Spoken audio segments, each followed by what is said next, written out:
Good morning class. आज हम शुरू करने जा रहे हैं क्लास +2 केमिस्ट्री का unit number 2 that is solution. Clear. Solution शुरू करते हैं हम लोग। सॉल्यूशन शुरू करने से पहले इसको हम डिफाइन करते हैं वर्क की सॉल्यूशन होता क्या है।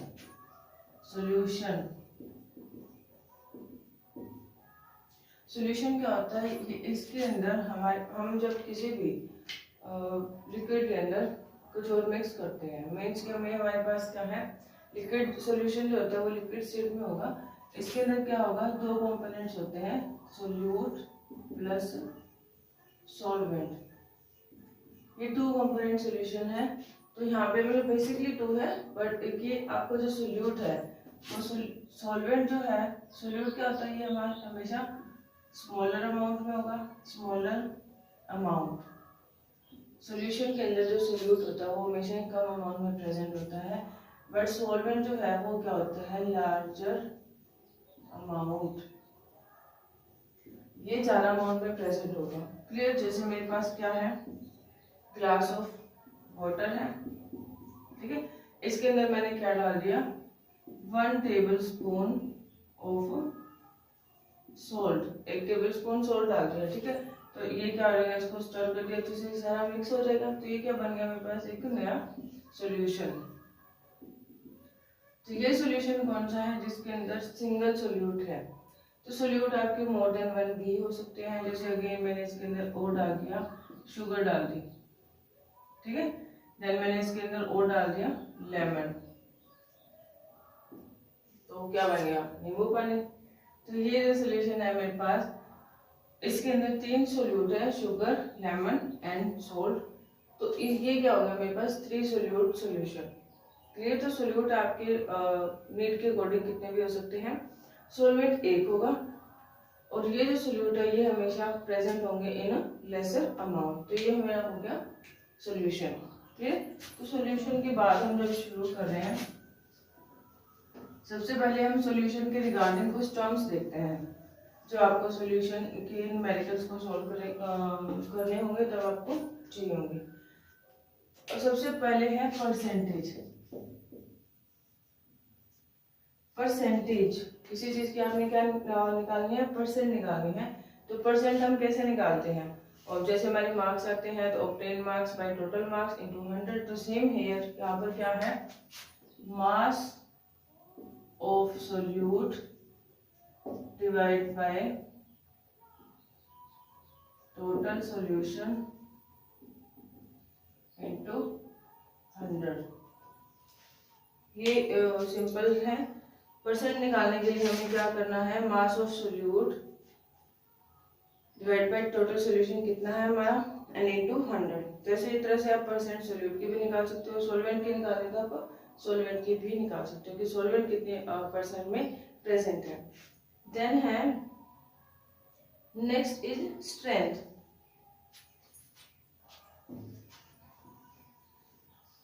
नेक्स्ट क्या है, स्ट्रेंथ।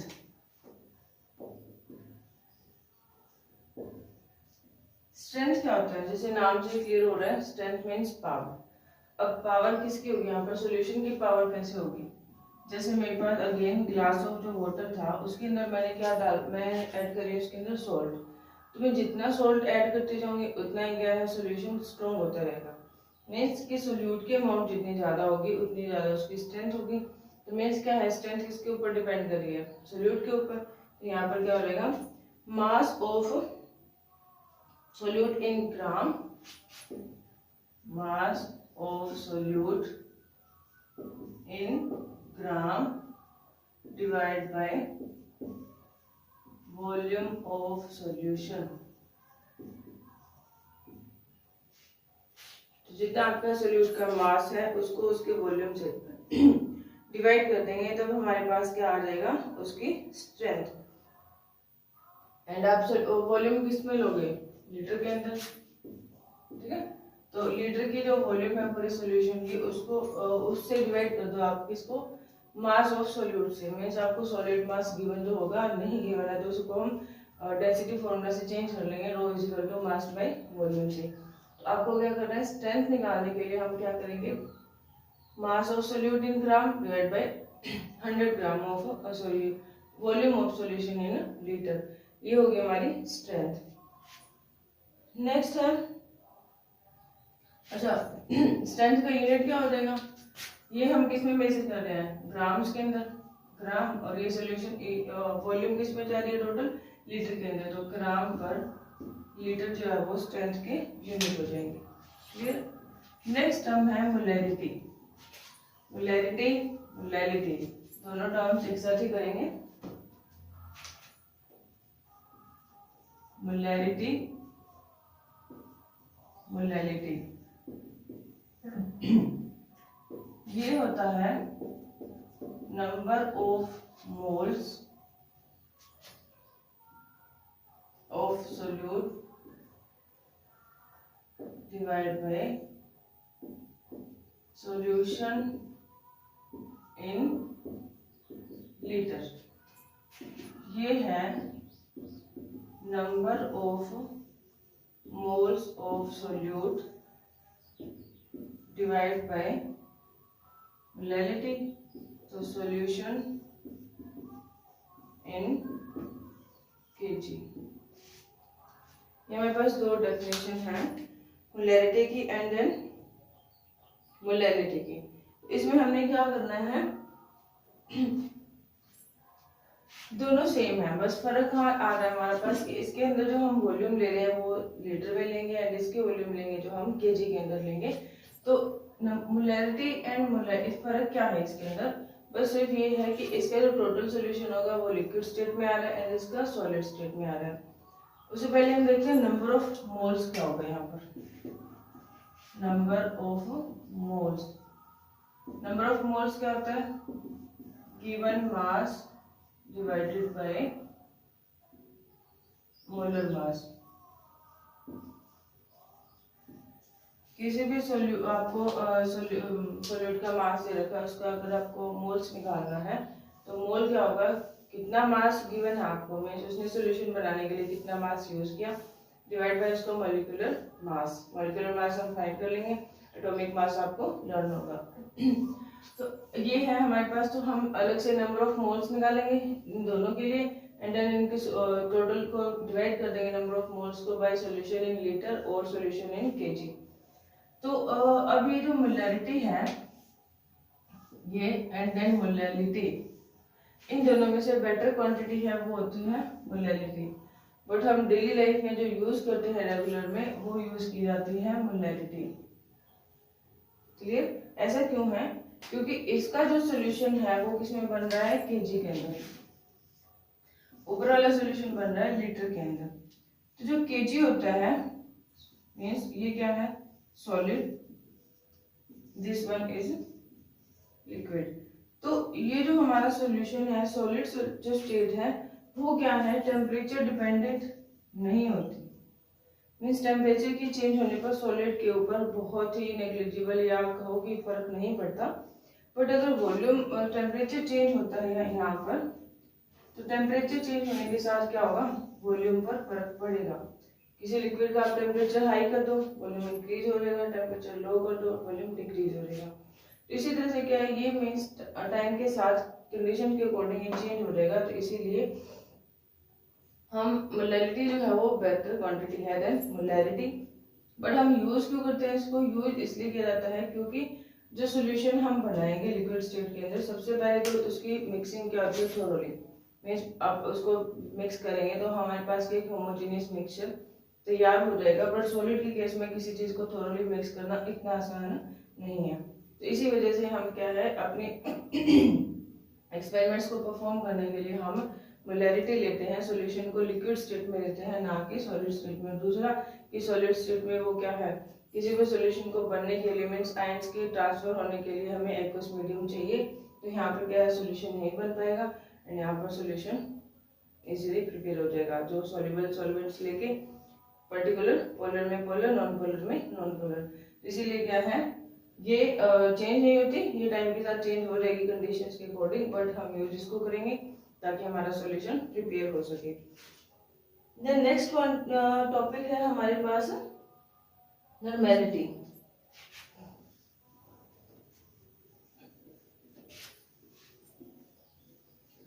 नॉर्मेलिटी।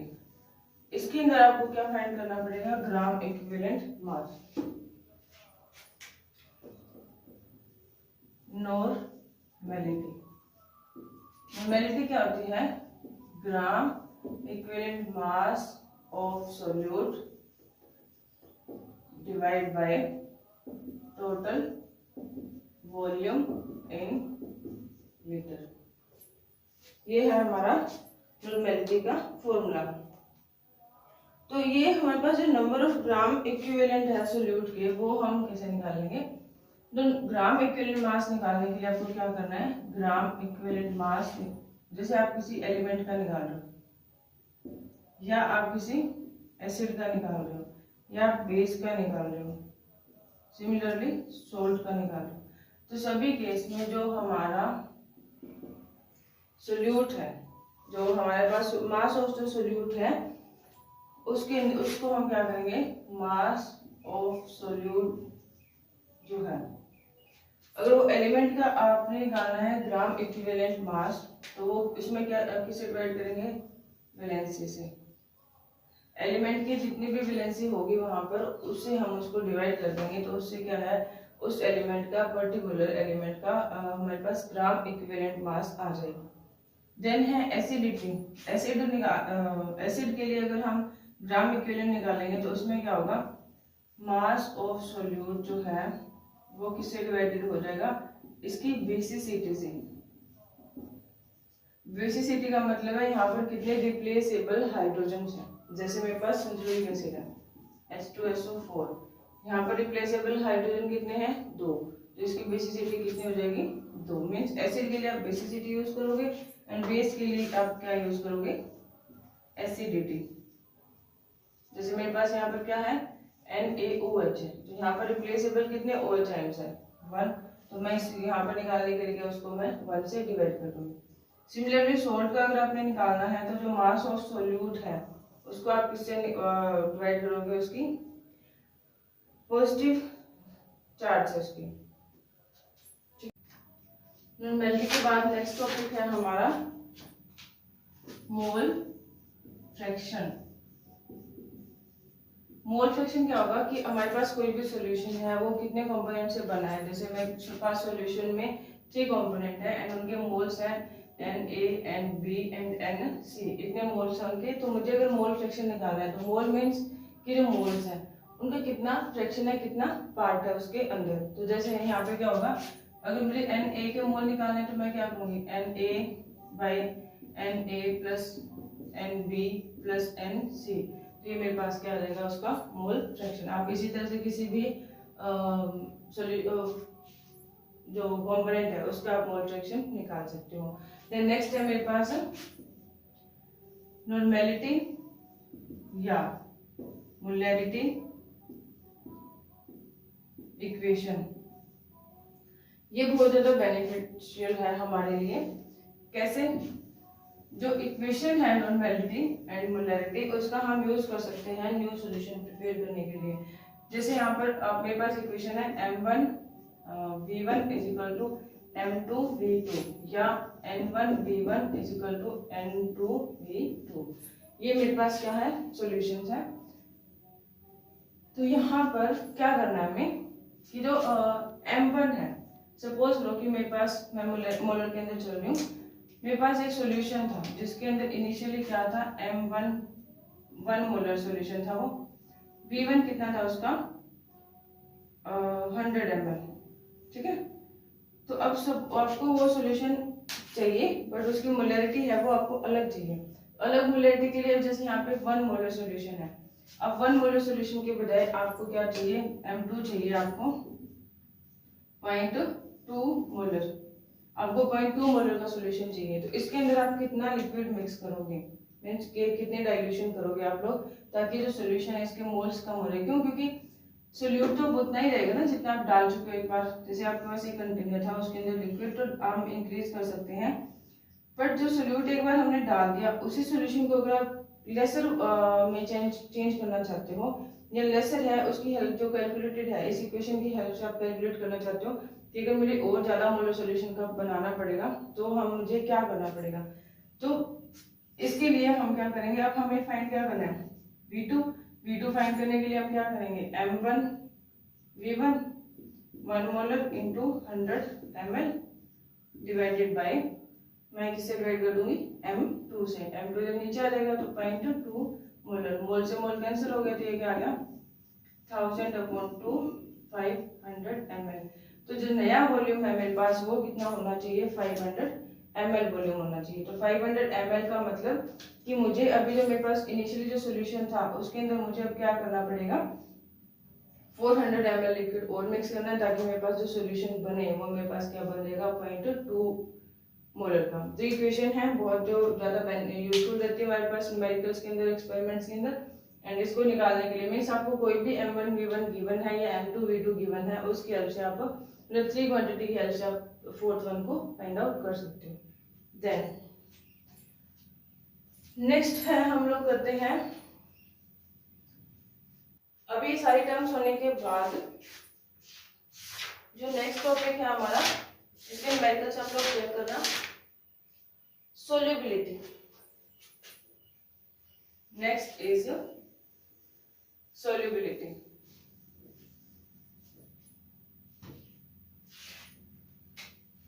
सोल्यूबिलिटी किसकी, सॉलिड इन लिक्विड। आपने मिक्स करना है सॉलिड को लिक्विड के अंदर, तो हम लोग क्या करेंगे, एक सॉलिड है उसको आपने लिक्विड के अंदर मिक्स करना है, उसकी डेफिनेशन क्या होगी, सबसे पहले तो डेफिनेशन होगी कि मैक्सिमम जो हमारे पास सोल्यूट है जिसको आप 100 ग्राम में मिक्स कर सकते हो, 100 ग्राम जो आपके पास सॉल्वेंट है उसके अंदर मैक्सिमम अमाउंट ऑफ कितना आप सोल्यूट मिक्स कर सकते हो वही उसकी क्या हो जाएगी, सोल्यूबिलिटी। क्लियर, जो सोल्यूबिलिटी है सॉलिड इन लिक्विड मींस आपने क्या है, जैसे नमक डाल रहे हो पानी के अंदर तो सॉलिड इन लिक्विड मिक्स करना है, तो इसकी डेफिनेशन है। देन इसके बाद आता है इसका factor, factor affecting solubility of solid in liquid. कौन से फैक्टर हैं जो हमारी सॉलिड को लिक्विड में अगर आप मिक्स करें तो उसे अफेक्ट करेंगे, तो सबसे पहला है नेचर,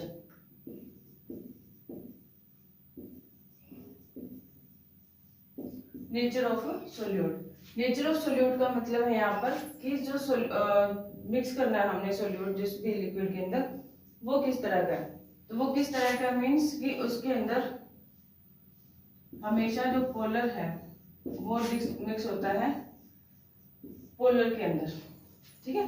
तो पोलर अगर मिक्स होगा पोलर के अंदर तो उससे क्या होगा कि पोलर मिक्स होगा, जैसे मेरे पास पोलर होता क्या, सॉरी पोलर है जिसके अंदर पोल्स है, अब मॉलिक्यूल के अंदर पोल क्या होती है, उसका प्लस एंड माइनस का चार्ज। तो प्लस माइनस चार्ज मीन जैसे HCl है, ठीक है, मेरे पास पोलर है, ये पॉजिटिव होता है, नेगेटिव कैरेक्टर का होता है, तो ये मिक्स किस में हो जाएगा, वाटर में, क्योंकि वाटर क्या है H+OH माइनस, तो H+OH माइनस है, ये भी प्लस माइनस है, तो पोलर हमेशा पोलर के अंदर मिक्स होता है, तो इसका जो पॉजिटिव पार्ट होता है वो इसके नेगेटिव के पास एंड देन ये अपने आप को मिक्स करते हैं। तो ये क्या है, पोलर हमेशा पोलर के अंदर मिक्स होगा एंड नॉन पोलर के अंदर मिक्स होगा। जैसे मेरे पास आयोडीन है, मैं अगर इसे वाटर में मिक्स करना चाहूंगी तो ये नहीं मिक्स होगा, बट ये मिक्स हो जाएगा किसके अंदर, एल्कोहल के अंदर, ईथर के अंदर, बेंजीन के अंदर, क्योंकि ये सारे क्या है, नॉन पोलर है। नॉन पोलर हमेशा नॉन पोलर में मिक्स होगा एंड पोलर पोलर में मिक्स होगा। देन नेक्स्ट फैक्टर है जिसके ऊपर हमारी सॉल्युबिलिटी डिपेंड करती है, किसकी, सॉलिड इन लिक्विड में, वो है हमारा सेकंड इज टेम्परेचर। टेम्परेचर जैसे जैसे हम बढ़ाएंगे तो जनरल सी बात है कि जो सॉलिड की जो मिक्सिंग है लिक्विड के अंदर वो बढ़ेगी। जैसे आप हमारे पास शुगर है, शुगर हमें मिक्स करनी है hot water and then cold water, तो हॉट वाटर में जो शुगर की मिक्सिंग है वो फास्ट होगी रादर देन कोल्ड वाटर के।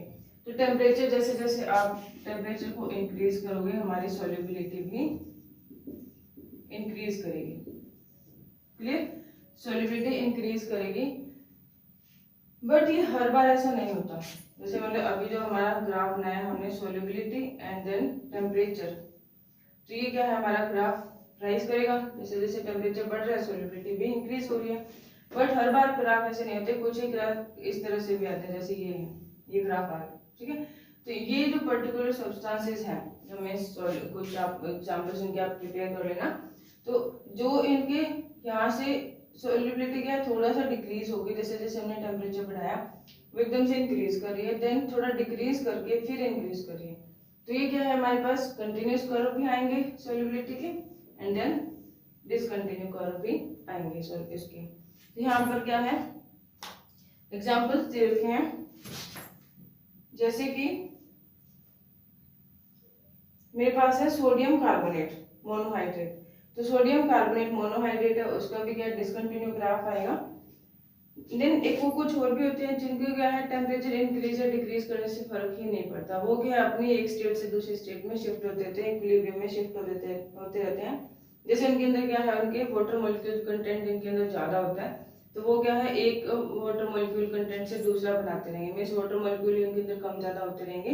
तो जैसे हमारे पास है यहाँ पर एग्जाम्पल है इसका, कैल्शियम क्लोराइड के अंदर जो 6 मॉलिक्यूल्स ऑफ वाटर है, तो वो क्या उसके अलग अलग फॉर्म में चेंज होते रहेंगे, 4 मॉलिक्यूल्स के साथ भी बन जाएगा, देन 2 मॉलिक्यूल के साथ भी बन जाएगा। तो ये था हमारा solubility of solid in liquid. Then next है हमारे पास solubility of gas in liquid. अब हमने क्या करना है, गैस को मिक्स करना है लिक्विड के अंदर, हमने क्या करना है, गैस मिक्स करनी है, गैस इन लिक्विड। तो अगर हमने गैस को डिसॉल्व करना है तो हम क्या करेंगे, देखो एक लिक्विड है, ये मेरे पास सारा लिक्विड फिल है, इसके अंदर मुझे जो सराउंडिंग में एयर है या कोई भी पर्टिकुलर एयर है जो मुझे इसके अंदर मिक्स करनी है, इसका एग्जांपल जो कोक पेप्सी जो हम लोग पीते हैं, उनके अंदर क्या होता है, गैस मिक्स होती है लिक्विड के अंदर, ठीक है। तो वो हम यहाँ पर देखेंगे। तो अगर हमारे पास, जैसे मेरे पास एक कंटेनर है, सबसे पहले इसकी डेफिनेशन देखो। डेफिनेशन क्या करती है कि 1 सेंटीमीटर क्यूबिक के अंदर इतने वॉल्यूम जो लिक्विड है, 1 सीसी का जो वॉल्यूम लिक्विड है आपके पास, उसके अंदर कितने गैस को आप मिक्स कर सकते हो, वो है solubility of gas in liquid, ठीक है। मीन्स हमने क्या है, 1 सेंटीमीटर क्यूबिक के अंदर कितने गैस को आप मिक्स कर सकते हो, डिसॉल्व कर सकते हो, वो है उसकी solubility of gas in liquid. Then है हमारे पास डेफिनेशन के बाद इसके फैक्टर्स। फैक्टर कौन से फैक्टर है जिनके ऊपर गैस की सोल्युबिलिटी डिपेंड करेगी लिक्विड के अंदर। तो फर्स्ट ऑफ ऑल हमारा नेचर, मीन्स कि अगेन पोलर जो गैस है वो पोलर में मिक्स हो जाएगी, non polar gas non polar में। जैसे मेरे पास हाइड्रोजन गैस है, HCl गैस है, वाटर के अंदर कौन सी ज्यादा मिक्स होगी, HCl, क्लियर। तो पोलर हमेशा पोलर के अंदर मिक्स होगा, नॉन पोलर हमेशा नॉन पोलर के अंदर मिक्स होगा। देन नेक्स्ट है हमारे पास, इसका जो सेकंड फैक्टर है वो है टेम्परेचर। टेम्परेचर, अब हम आपके पास एक लिक्विड है जिसके अंदर गैस ऑलरेडी मिक्स की हुई थी, अगर हम उसको हीट कर देंगे, हीट अप करेंगे, उसका टेम्परेचर बढ़ाएंगे, तो उससे क्या होगा, जो गैस उसके अंदर डिसॉल्व थी वो बाहर निकलना शुरू हो जाएगी। तो मेन जब टेम्परेचर अगर आप इंक्रीज करोगे, उसकी जो सॉल्युबिलिटी है वो क्या कर जाएगी, डिक्रीज। ये ध्यान रखना, क्योंकि आप सॉलिड को सोच के देखना, क्योंकि आप सॉलिड एक लिक्विड को हीट करोगे जिसके अंदर गैस डिसॉल्व है, तो ऑब्वियस सी बात है कि उसका अंदर से गैस वो बाहर इवॉल्व होना शुरू हो जाएगी प्रेशर डिफरेंस के करके। देन थर्ड जो पॉइंट है जिसके ऊपर सॉल्युबिलिटी डिपेंड करती है वो है प्रेशर। प्रेशर में क्या होगा हमारे पास कि जितना हम प्रेशर अप्लाई करेंगे गैस लिक्विड के ऊपर, तो ऑब्वियस सी बात है कि वहां पर हमारी जो सॉल्युबिलिटी है वो क्या होगी, इंक्रीज होगी। जैसे मेरे पास एक लिक्विड है, इसके ऊपर मैंने क्या अप्लाई किया, एक पिस्टन, ठीक है। इस पिस्टन को मैं दबाऊंगी जब ये है, तो यहाँ पर जितने भी गैस पार्टिकल हैं, जितना प्रेशर मैं हाई करूंगी, धीरे धीरे क्या है वो इसके अंदर मिक्स होना शुरू हो जाएगा। बट इतना आसान नहीं है कि आपने जैसे एकदम से प्रेशर अप्लाई किया एंड देन वो मिक्स उसके अंदर हो गया। तो ये है हमारे पास प्रेशर को बढ़ाने से, मीन्स प्रेशर जब आप इंक्रीज करोगे तो जो सॉल्युबिलिटी है वो क्या कर जाएगी, इंक्रीज कर जाएगी, ठीक है, ये तो क्लियर हो गया। बट किस हद तक इंक्रीज करेगी वो बताया था हेनरी ने, हेनरी लो। हेनरी क्या करता है कि कोई सर्टेन मास ऑफ गैस है जो डिजोल्व है किसी लिक्विड के अंदर, वो डिपेंड करेगा कितना उसके ऊपर प्रेशर अप्लाई किया गया। Mass of gas dissolve in a liquid depend on the pressure apply on it. ठीक है, इस प्रोपोर्शनल को हटाने के लिए हम लोग इसने कांस्टेंट लगाया है, ये है हमारे पास Henry constant. Clear, Henry constant. अब ये जो हेनरी कांस्टेंट है ये हर एक सिस्टम के लिए अपना होगा, क्योंकि डिपेंड करेगा कि कौन सी गैस किसके अंदर कितना मिक्स हो रही है, तो इसके अकॉर्डिंग इसकी के की वैल्यू होगी। तो अब इससे हम क्या निकाल सकते हैं, इसका जो मोल फ्रैक्शन आएगा हमारे पास एक्स से। सपोज करो कि एक्स से कोई हमारे पास ये है कोई भी सॉल्यूशन था, उसके अंदर उस पर्टिकुलर कंपोनेंट के ए मोल, एक्स ए मोल थे उसके अंदर, तो एक्स ए मोल अगर हमारे पास होंगे तो उसके अंदर जैसे ये मेरे पास एक सॉल्यूशन है जिसके अंदर x A and x B मेरे पास टू कंपोनेंट सॉल्यूशन है, तो उसके अंदर दो टाइप के x A and x B उसके मोल्स हैं। तो वो क्या है, अगर एक्स ए का अगर हम प्रेशर निकालना चाहेंगे तो वो डिपेंड करेगा कि पी ए कितना है, मीन्स कितना प्रेशर उसने एक्सर्ट किया, मीन्स कितना प्रेशर उसने लिया। तो वो यहाँ पे प्रोपोर्शनलिटी को हटाने के लिए के, देन अगेन जो एक्स बी है वो क्या रहेगा हमारे पास के बी बी। मीन्स जो किसी भी हेनरी ने बताया कि किसी भी सॉल्यूशन का जो सॉल्यूशन के कंपोनेंट्स का अगर आप उसके मोल फ्रैक्शन को देख रहे हो तो मोल फ्रैक्शन भी इसके ऊपर डिपेंड करेंगे कितना प्रेशर पर्टिकुलर कंपोनेंट अपने ऊपर एक्सर्ट कर रहा है। मीन्स जितना भी प्रेशर उसके ऊपर लगेगा उसी के अकॉर्डिंग उसकी क्या हो जाएगी सॉल्युबिलिटी। सेम इसी चीज को हमने इस फॉर्म में लिखा है। देन है हमारे पास इसकी लिमिटेशन क्या थी, हेनरी के जो लॉ की प्रॉब्लम क्या थी, जो ये कह रहा है कि प्रेशर अप्लाई करके हम लोग गैस को लिक्विड के अंदर मिक्स कर सकते हैं। तो इसकी दिक्कत ये थी कि इसकी जो कंडीशन थी फर्स्ट वो क्या थी कि टेम्परेचर है वो बहुत ज्यादा हाई होना चाहिए और जो हमारे पास प्रेशर है वो लो होना चाहिए। मीन्स जो वो दो फैक्टर जिनको बढ़ाने से सोल्युबिलिटी क्या हो रही है कम हो रही है। जैसे टेम्परेचर बढ़ाओगे सोल्युबिलिटी कम हो रही है, प्रेशर घटाओगे तो सोल्युबिलिटी कम होगी। बट इसने कहा कि अगर हमें किसी गैस को मिक्स करना है तो हमारे पास ये कंडीशन होना जरूरी है। तो ये इसकी क्या थी फेलियरिटी थी कि ये अपने ही वेक्टर को क्या कर रहा है कॉन्ट्राडिक्ट कर रहा है। देन इसके अंदर एक और लिमिटेशन थी, वो थी कि अगर हम किसी चीज को मिक्स कर रहे हैं, एक गैस को लिक्विड के अंदर मिक्स कर रहे हैं, तो वहां पर कोई भी कंपाउंड फॉर्मेशन नहीं होनी चाहिए। कंपाउंड फॉर्मेशन मतलब आपने इसकी सॉल्युबिलिटी को चेक करना है तो गैस को लिक्विड के अंदर डिसॉल्व तो करो, बट वो गैस लिक्विड के साथ मिक्स करके कोई भी नया कंपाउंड फॉर्मेशन ना करे। बट ऐसा पॉसिबल नहीं है, अगर वहां पर उसकी कंपाउंड फॉर्मेशन प्रॉपर्टी है तो वो कंपाउंड जरूर बनाएगा। देन इसकी एप्लीकेशंस क्या है, एप्लीकेशन है इसकी सबसे पहले है हमारे पास in production of carbonated drink. Carbonated drink मतलब हम जो एडिटेड ड्रिंक्स बनाते हैं उसके अंदर हम क्या मिक्स करते हैं, गैस मिक्स करते हैं लिक्विड के अंदर, जैसे हमारे पास कोक है, पेप्सी है। तो ये क्या है हेनरी लॉ की एप्लीकेशन है। देन नेक्स्ट है हमारे पास in deep sea diving. Deep sea diving क्या हुआ, deep sea diving. Deep sea diving के अंदर क्या हुआ कि जैसे जैसे हम लोग समुद्र के अंदर नीचे जाएंगे तो पानी का अमाउंट ज्यादा होने के करके हमारे पास क्या है प्रेशर क्या हो रहा है इंक्रीज हो रहा है। प्रेशर इंक्रीज हो रहा है तो हम जो गैस लेके जाते हैं अपने साथ ब्रीदिंग के लिए, प्रेशर इंक्रीज होने से उस गैस की सॉल्युबिलिटी हमारी बॉडी के अंदर ज्यादा होगी। तो मीन्स वहां पे क्या है गैस की जो सॉल्युबिलिटी है वो इंक्रीज हो रही है। तो इससे हमें क्या होगा वहां पे सांस लेना जितना नीचे जाएंगे उतना इजी हो जाएगा क्योंकि गैस की सॉल्युबिलिटी बढ़ रही है। तो ऑक्सीजन हमारी बॉडी के अंदर जितनी ज्यादा डिसॉल्व होगी वो हमें उतना ज्यादा हेल्दी रखेगी। बट इसके साथ एक प्रॉब्लम थी कि इसके साथ जो हम नाइट्रोजन भी लेके रहते थे, क्योंकि हमारे पास एनवायरनमेंट में सिर्फ प्योर ऑक्सीजन नहीं होती है, मैं ज्यादा अमाउंट है नाइट्रोजन का, तो हम नाइट्रोजन के साथ ही ऑक्सीजन को इनहेल करते हैं। तो वो जितनी ज्यादा प्रेशर अप्लाई होने से नाइट्रोजन भी क्या है हमारी बॉडी के अंदर ज्यादा मिक्स होने लगी। तो नाइट्रोजन ज्यादा मिक्स होने से करके हमारे क्या है हमारी बॉडी के अंदर कुछ ब्लड रिलेटेड प्रॉब्लम्स आई, उसकी प्रॉब्लम को कम करने के लिए हमने क्या उसके अंदर अब जो प्रेजेंट टाइम में जो हम ड्राइवर्स जो है वो गैस लेकर आते हैं उसमें होता है हीलियम का amount 11% something, and then nitrogen होती है उसके अंदर 52% के अराउंड, एंड देन जो ऑक्सीजन है वो होती है उसके अंदर 32% के अराउंड। तो ये अब जो अब इसके अंदर कोई दिक्कत नहीं है क्योंकि ये हमारे पास क्या है उसकी इसकी सॉल्युबिलिटी को क्या वो हीलियम क्या है कंप्रेस कर देगी, कम कर देगी।